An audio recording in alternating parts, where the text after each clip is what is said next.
En attendant, on m'a posé une question dans le chat à laquelle je vais répondre. Euh, je pense que d'ailleurs, elle va revenir. Je ne sais pas si je vais attendre ou pas. Sur Charlie Kirk. En fait, c'est une personne que je connais. Je connais très bien. C'est pas que je le connais personnellement, mais ça fait des années que je regarde ces débats. Et je vous le cache pas que quand je suis tombé sur cette nouvelle, je crois que j'étais sur un. Oui, je me baladais sur les shorts, ouais, les shorts de YouTube, et je tombe sur une personne qui parle d'assassinat de Charlie Kirk. Je me dis, mais qu'est-ce qu'il raconte ce mec? N'importe quoi, ça n'a aucun sens. Donc, je n'ai pas fait gaffe. Une deuxième personne, je me suis dit, pourquoi il calomnie comme ça? Pourquoi il donne des paroles qui n'ont aucun sens? Donc, par acquis de conscience, je suis allé vérifier. Et je suis tombé sur Radio-Canada, donc source fiable. Je ne vous le cache pas que ça m'a scié les jambes. Ça m'a vraiment. J'étais vraiment choqué.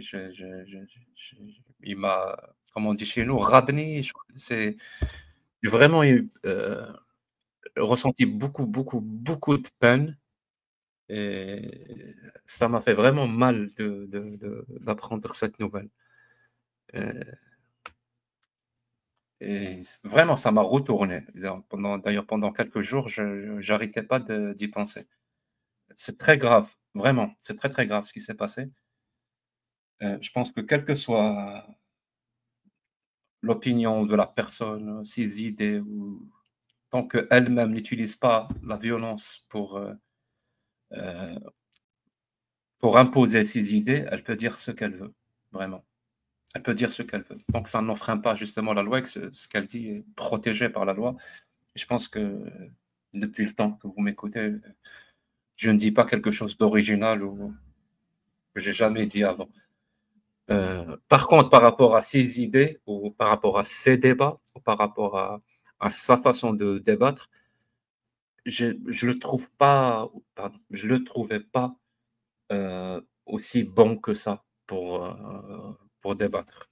Vraiment, je vous le dis, j'ai suivi plein de débats de lui. Il y a beaucoup de sophismes, beaucoup d'approximations, euh, beaucoup d'affirmations dans des domaines qu'il ne maîtrise pas. Euh, il avait beaucoup de succès. J'imagine qu'il était très bon communicant. Il savait rassembler, ça c'est sûr. Mais par rapport aux idées, aux débats et comment il faisait, c'était pas bon. Ouais, c'était vraiment pas bon. D'ailleurs, à chaque fois qu'il est tombé sur des personnes plus ou moins compétentes dans le domaine, ouais, il avait l'air vraiment ridicule dans ces débats-là. Je pense à plusieurs débats d'ailleurs qu'il a eu sur plusieurs domaines. Et je trouve vraiment dommage qu'une telle voix a été muselée, éteinte à tout jamais, Supprimé. supprimée à tout jamais, c'est-à-dire on n'aura plus l'opportunité, l'occasion, je dirais même la chance d'écouter sur l'espace public son discours. Parce que moi, je pense que c'est la meilleure chose qui puisse arriver à une démocratie, c'est justement qu'il y ait plein de discours comme ça qui, qui se confrontent et tout. Donc, quand il y a une personne qui ramène ces idées-là à l'espace public, c'est la meilleure chose qui puisse arriver. C'est là où tu as la possibilité justement de contredire, de débattre, d'argumenter, de contre-argumenter, de démonter, d'exposer, de faire plein de choses. C'est-à-dire, donc là, essayer d'instaurer un climat de peur, de hantise par par rapport au débat politique, c'est pas bon. Voilà, c'est pas bon, surtout dans le climat actuel aux États-Unis. C'est vrai, en plus, ouais, c'est vraiment plus mauvais moment qui puisse arriver aux États-Unis parce que le climat est exécrable. Je pense maintenant, je pense que ça va aller crescendo. Mais c'est pas nouveau. Voilà, c'est pas nouveau. C'est pas quelque chose de. euh, L'Amérique est plutôt connue pour ce genre de trucs. De, voilà, les assassinats de personnes qui font du militantisme politique et qui font ce qu'on appelle là-bas speech, c'est-à-dire le free speech, qui font exercer leur liberté de discourir. Je traduirais ça comme ça. Qui exercent leur liberté de discourir et qui font face à des menaces, des tentatives d'assassinat, vraiment des assassinats. Je pense que l'histoire des États-Unis est jonchée par ce genre d'événements et malheureusement, je pense que Charlie Kirk n'est qu'une victime supplémentaire de cette polarisation qui peut atteindre des sommets. Même pas polarisation, parce que pour le coup, pour Charlie Kirk, je ne pense pas que c'est une question de polarisation, mais surtout une question de rejet et d'intolérance pour un discours contraire. Voilà. Et je pense que ça va, j'espère que cette histoire va avoir l'effet d'un électrochoc et que les gens, et que c'est quelque chose de bien qui va en ressortir. Ça m'étonnerait, mais c'est possible. Voilà, c'est possible. Parce que quand même, les États-Unis, quoi que l'on dise, c'est quand même une grande nation qui a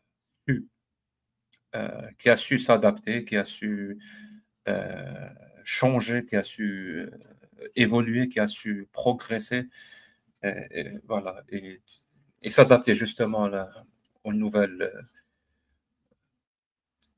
réalités. Je pense que rien que dans son histoire, on peut le constater à quel point ils ont cette capacité que vraiment peu de nations dans le monde ont, cette capacité de s'adapter et d'avoir un réel regard critique vers le présent et surtout vers le passé.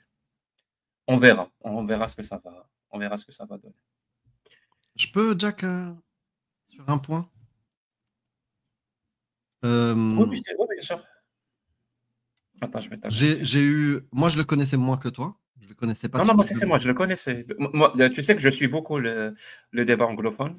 D'ailleurs, Oui, je oui, oui. ne me cache pas, ça m'inspire beaucoup pour les débats, que ce soit en arabe ou en français, les débats anglophones. Donc oui, je connaissais très très bien Charlie Kirk, depuis des années, des années. Du coup, j'ai découvert l'information. Et de suite, oui, ma réaction, c'était d'être dégoûté. C'est pas comme ça que devrait fonctionner le monde face à la contradiction, face à peut-être des idées qui tiennent pas la route ou autre. Mais ce qui m'a encore plus dégoûté, c'est dans la. J'ai pas vu la scène, j'ai pas envie de la voir. Mais juste à côté, j'ai J'ai pas vu vu des non. mythes. Ouais. Il y a justement les contradicteurs qui étaient en face, comme à chaque fois dans ces événements. C'est-à-dire, il y a des gens du campus ou des campus qui viennent pour le contredire. Il y a une contradiction. Et parmi ceux qui étaient là, à qui lui, il donnait la parole, bah, quand il y a eu l'incident, il y en a qui célébraient. Comme s'ils avaient. Voilà, ils criaient victoire. Oui, j'ai vu d'ailleurs, il y avait des personnes qui. Qu'est-ce que tu veux que je te dise? Dans le truc, alors qu'ils viennent C'est de voir la violence. c'est des piètres sais humains. Voilà, je le dis direct. Si vous en êtes réduit à célébrer la mort de quelqu'un, c'est que. Je ne sais pas comment traduire ça. Ils n'ont pas de dignité. Voilà. Ces personnes n'ont plus de dignité. C'est des piètres représentants de l'espèce humaine, malheureusement. William Et précise que. voilà, si vous en faites partie, vraiment, je le dis direct, hein, si vous faites partie de ma communauté et que vous avez célébré cet assassinat-là, désabonnez-vous direct. Hein. Voilà, je n'ai pas envie d'avoir des personnes comme vous euh, qui me supportent et qui m'apportent leur soutien. Bah, surtout que ce serait contre-productif pour eux, étant donné que nous, justement, on défend la liberté d'expression et la liberté, le droit d'exister, même aux idées que l'on combat. Donc, si vous restez abonné à nous, au final, alors que vous êtes très content quand il y a ce genre d'acte, ou qu'en tout cas, vous le validez, bah, je pense que vous êtes juste trompé d'endroit. Hein. Enfin, ça me paraît plutôt cohérent, parce que c'est la base de notre discours. Donc, je sais pas. C'est pour ça que je doute qu'il y ait des gens de notre communauté. Mais peut-être, je ne sais pas, je connais pas tout le monde. Mais en France, en tout cas, on n'a pas été épargné par ce phénomène-là non plus. Exactement, c'est ce que j'allais dire. Parce qu'il m'a Et précisé, c'était qu'une personne dans la vidéo. OK. Mais en France, moi, putain, j'étais choqué. j'ose pas imaginer, en fait, si un jour ça arrive à l'un d'entre nous, et ce qui n'arrivera pas. Voilà, ça n'arrivera pas, d'accord? Mais comment Si, c'est déjà arrivé. Moi, j'ai vu Oui, c'est arrivé. quand Jean-Marie Le Pen, Oui, est mort, oui, je suis désolé, mais j'ai vu des personnes oui. manifester devant. Célébré. Oui, dans la rue. Dans la rue, ils Ouais. sont sortis Donc, fêter. j'espère que ça touche pas la France. C'est trop tard. Voilà. Et je vous le dis direct, hein, je ne suis pas en train de dire que ce que Charlie Kirk était du bon sens, c'est pour ça qu'il ne faut pas célébrer. Non, non, non, c'est pas ce que je dis. J'étais aux antipodes de ce qu'il dit, et de la façon dont il le dit. Voilà, contradiction totale. Mais par principe, on ne célèbre pas la Saint-Valentin de quelqu'un, quelle que soit cette personne, même s'il a commis des crimes. Je sais pas si, même s'il a commis des crimes, on ne célèbre pas son assassinat. Ça n'a aucun sens. Voilà, c'est quand on a des principes et des valeurs,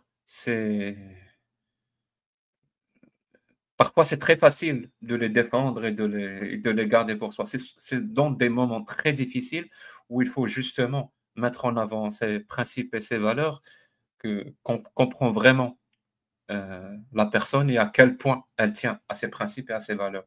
C'est-à-dire, même si c'est le plus grand criminel que la Terre ait connu, on n'assassine pas les gens. Je ne sais pas comment vous le dire autrement. On n'assassine pas les gens.